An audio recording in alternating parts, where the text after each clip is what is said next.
అందరికీ నమస్కారం. నేను బలరామకృష్ణ, జనసేన పార్టీ ఇన్ఛార్జ్ రాజానగరం నియోజకవర్గం.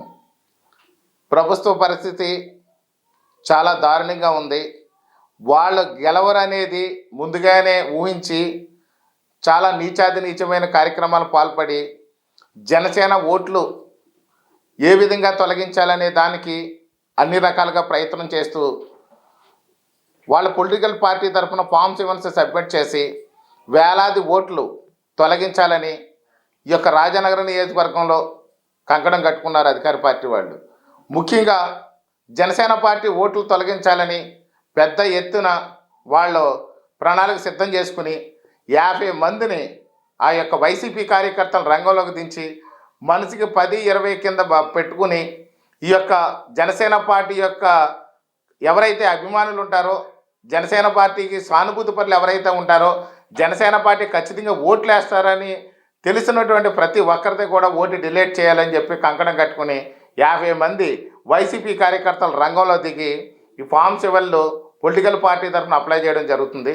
ఆ అప్లై చేసిన వాటిల్లో కూడా ఇక్కడ సంబంధిత అధికారులు కూడా వెరిఫై చేస్తే 325 అప్లికేషన్లే కాదు, ఇది తప్పుడు సమాచారంతో ఈ యొక్క పొలిటికల్ పార్టీ తరఫున కొంతమంది కార్యకర్తలు సబ్మిట్ చేశారు, ఇది తప్పుడు సమాచారం అని చెప్పి సంబంధిత అధికారులు కూడా వెరిఫై చేసి ఇది కాదు అని చెప్పేసి వాటిని రిజెక్ట్ చేసి ఓట్లు మాత్రం అలాగే ఉంచడం అనేది జరిగింది. చట్టం ఏం చెప్తుందనంటే 5 ఓట్ల మించి ఎవరైనా డిలీట్ చేయాలి అని చెప్పి ఒక అప్లికేషన్ కానీ రిప్రజెంటేషన్ ఫామ్ 7 కానీ సబ్మిట్ చేసినట్లయితే ఆన్లైన్లో దాన్ని ఖచ్చితంగా తహసీల్దార్ లెవెల్లో వెరిఫై చేసిన తర్వాత మాత్రమే తొలగించాలని ఉంది. దాని నిమిత్తం సంబంధిత అధికారులు వెరిఫై చేసినప్పుడు ప్రతి ఒక్కటే కూడా కాదు, ఇది సమాచారం తప్పు, అక్కడ ఖచ్చితంగా ఓటర్లు ఉన్నారనేది వాళ్ళకి తెలిసి ఎవరి ఓటును కూడా తీసేయకుండా వాళ్ళు చూశారు. అంటే చట్టం కూడా చెప్తుంది, ఎవరైతే అప్లికేషన్ లేదా తప్పుడు సమాచారంతో డిలీట్ చేయాలి ఓట్లు అనేసి అప్లై చేస్తారో వాళ్ళ మీద చట్టపరమైన చర్య అనే దానికి ఒక జీవో కూడా ఈ యొక్క ఎలక్షన్ కమిషన్ అనేది పాస్ చేయడం జరిగింది. దాంట్లో ఎవరైతే తప్పుడు సమాచారం ఇస్తారో వాళ్ళకి 1 సంవత్సరం కాలం పాటు శిక్ష, దానికి ఫైన్ కూడా వెయ్యాలి, అవసరమైతే ఫైను 1 సంవత్సరం కాలం పాటు జైలు శిక్ష కూడా వెయ్యాలని ఉంది. అలాంటి పరిస్థితుల్లో అధికార పార్టీ నాయకులకు తలొగ్గి, స్థానిక ఎమ్మెల్యేకి తలొగ్గి ఈ యొక్క పోలీస్ డిపార్ట్మెంట్ కానీ రెవెన్యూ డిపార్ట్మెంట్ కానీ కేసులు బుక్ చేసినటువంటి పరిస్థితి ఇక్కడ కనిపించట్లేదు.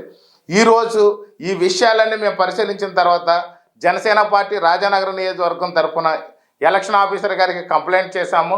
త్వరలో వాళ్ళు కంప్లైంట్ చేసిన దాన్ని పరిగణలో తీసుకుని వాళ్ళందరి మీద కంప్లైంట్లు ఇస్తాము, ఎవరైతే ఈ ఫాల్స్ ఇన్ఫర్మేషన్ ద్వారా ఫామ్ 7 సబ్మిట్ చేశారో వాళ్ళందరి మీద అని చెప్పారు.